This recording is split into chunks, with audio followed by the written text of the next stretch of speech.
In this video, I'm going to teach you how to play Battlefield 6 on Xbox. It's a very easy process, so make sure to follow along. Battlefield 6 is going to be releasing officially some days from now, so during the time that I'm recording this video, it is not out officially. It is available for pre-order, and it is available for next-gen consoles, including Xbox, so Xbox Series X or X. In order to acquire the game on your Xbox console, you have to go over to the Microsoft Store.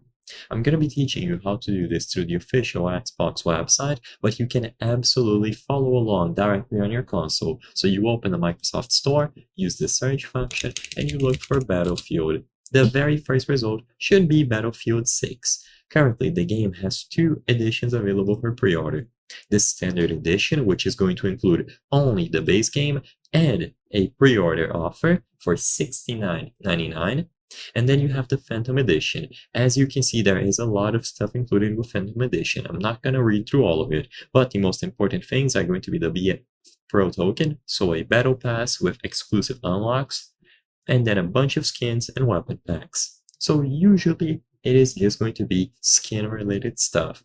You will have an XP boost set, so if you are really serious about Battlefield, it is a consideration. The Phantom Edition will go for $99.99 instead, so a $30 increase.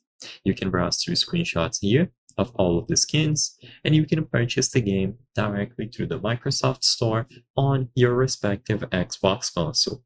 Like I said earlier, it is available for Xbox Series X or S. You will need a Game Pass subscription active in order to play online, and it seems like you can play using console keyboard and mouse. I hope I was able to help you. If this video helped you, please consider subscribing. As you can see, according to our channel metrics, 83% of the people watching our videos are not subscribed.